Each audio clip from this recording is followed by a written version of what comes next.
everybody, and welcome back to another episode of Social Strategies Simplified with Sue, where we break down the social media strategies of top industry professionals who are doing amazing things, gaining reach and content development ROI on their social media strategies with ease. Now, I am demonstrating via the Hub and Spoke content framework how you too can adapt these strategies to your business by way of creating a hub of content that these people have masterfully broken down into smaller bits or spokes to distribute across the social media landscape, thereby creating a repeatable system, structure, and process that simplifies their life while appearing to create all kinds of content day after day. So, if you are not in the industry as this person, that does not matter, as these strategies are universal, can be applied to any business, including yours. So stick around and head on over to socialmediavault.com, where you can catch up on all episodes, and they're also broken down by category. So if you do want to see what a fellow lawyer or realtor or lender or whoever might be in the vault is doing, you can jump right on over to that series. So today we are continuing the masterful social media landscape of Bola Sokunbi, the founder of Clever Girl Finance. So this is a great organization. She's built such a great model, women empowering women, telling stories of other women who have overcome and succeeded and who are also helping other women do what they have done. And so I love this model. Please go back and read Bola's story if you haven't been following along.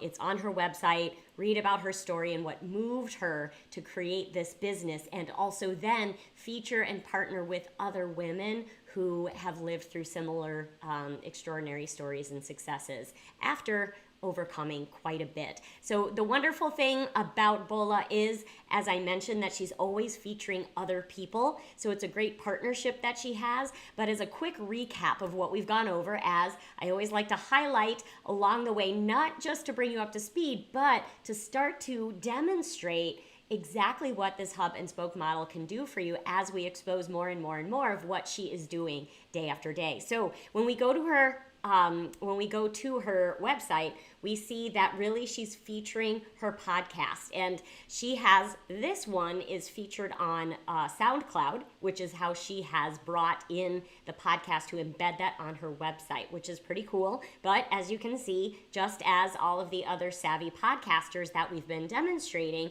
she also has her podcast featured on Apple, Spotify, SoundCloud, and others. So what she has done is she has embedded the SoundCloud version onto her website. So each person who chooses to place their podcast across the digital landscape, you may have a different one that you want to highlight and feature that you embed on your website. Now, what we also noticed on her website was that you can go over and find that she also has all of her videos from YouTube embedded on her website as well. So she's done a great job at embedding that featured content onto the relevant pages of her website to either drive traffic to that podcast or to drive traffic through the video that she creates the podcast from. So once again, we're seeing that combining of efforts, creating a video, taking that audio to distribute it across the podcast channels, while also then featuring those videos on your YouTube channel for strong search engine optimization, meeting the needs of people who are following your YouTube channel. So what we started to demonstrate as well, as you can see at the bottom here, is where she has her podcast, and it's all about learning from the experiences of others. This is where she features someone each week, where she does a podcast, creates that video to tell their story. And then we also we went through and demonstrated the power of these partnerships, where her latest one that we see here at the beginning, the how Danny navigated a divorce, started over and saved over $60,000. Well, of course, then we're going to see, how did Danny share that content on her Instagram channel. So Danny has over 45,000 followers. She does similar work that Bola does, but they're not in competition with one another. They're supporting each other, raising each other up, and helping to distribute and elevate that podcast together. So this is the benefit of that partnership. Now, many of the podcasts that Bola has done, they're not also done with influencers, right? You'll find others that are out there where there's people with just maybe 100 followers on Instagram. So don't let this be a barrier in your mindset.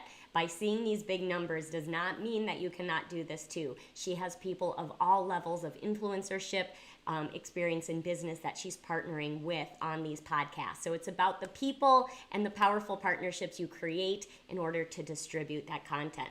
So now if we go back and take a look at Bola's Instagram channel herself, she's done some pretty cool things here too. Also elevate and distribute the content that is really her hub, which is that video and podcast. So she has a great outline here of what she does, empowering women to achieve financial wellness. You can see it links back to her personal brand Instagram channel, as well as ways to go back to her website to learn more. But if we come over and take a look again, here is that same video. So we can see this consistency in how she's distributing this, as well as the person that she has interviewed are distributing this across the digital landscape with ease. It simply requires some variation in the images that have been created so that you are meeting the audience, you're meeting the social channel with the dimensions and the type of visibility that's expected there.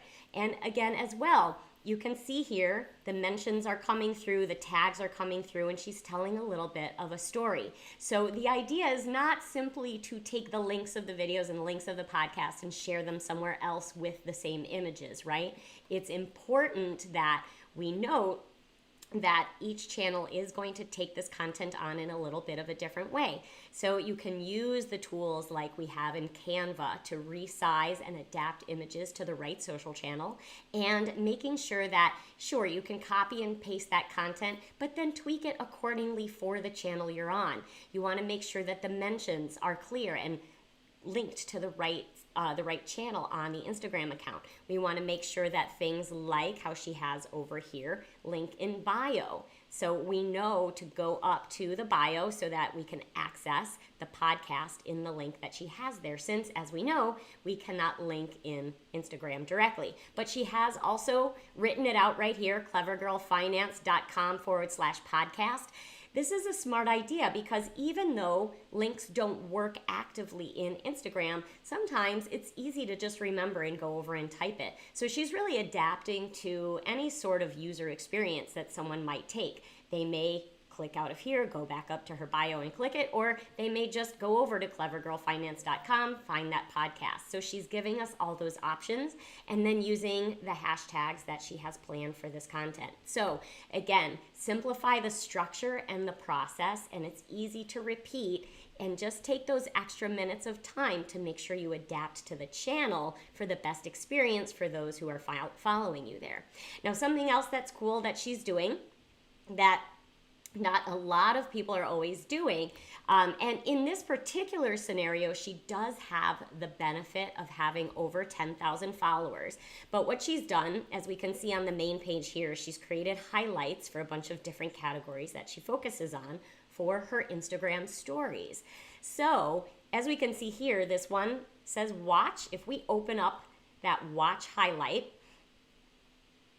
we can see it's all about, hey, did you catch our new YouTube video yet? Swipe up. Now the benefit again is when you have over 10,000 followers and you do Instagram stories, you can swipe up to tap and head right on over to her YouTube channel. So this highlight has been specifically created to drive traffic back to her YouTube channel. Now, if you don't have over 10,000 followers, do not worry. Once again, you can also simply use that link in bio option, right? So you can say link in bio, send people back to your bio, or if it's an easy channel, you could say something like, if she didn't have 10,000 followers, in the text of the story, find me at Clever Girl Finance on YouTube.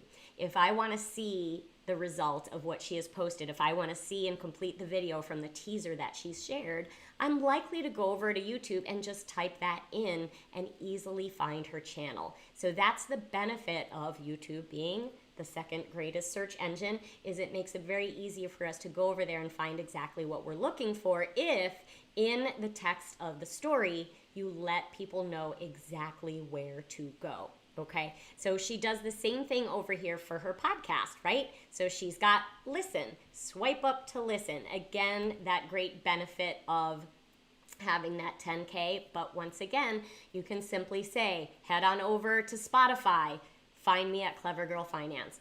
So if you appeal to people where they're at, they will go there and find you, I promise. And then once you get to the 10K, you can use that super savvy swipe up option to direct people there immediately. So don't let that stop you. I know a lot of people who are waiting for the 10K. Don't do that. There are plenty of ways around that, and I'd be happy to talk to you about some of the ways that you can appeal to people to get them to tap, move over to another tab, go and find you, right? Also, she asks a lot of questions on her Instagram channel, which is a great way to get people into your direct messages, which then would allow her to say, hey, here's the link to my YouTube channel. You can watch more there. Okay, so it's all about getting creative. So that's today's breakdown as we take it into another spoke where Bola has taken her hub of video podcast content that's created at once, distributed into 2 different places, hosted on YouTube and the podcast stations, and then she takes that over to Instagram so that we can see more there, and she meets people on the different channels so that she can find a wider net of audience to appeal to and direct them back to that hub of content.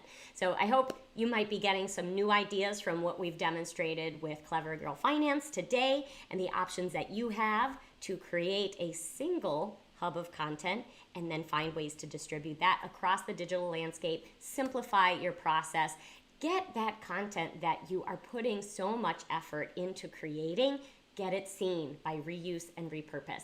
So head on over to socialmediavault.com if you'd like access to all of the previous episodes. It's free. There are a few other pieces of content in there as well that I continue to fill up. If you have any questions on any of these processes, please feel free to drop me a comment, drop me a DM. And if you know somebody who's doing amazing things with their content and getting seen everywhere without creating constantly, send them to me. I would love to break them down, and maybe that person is you. So I look forward to seeing you tomorrow as we continue down the path of Bola and Clever Girl Finance's social media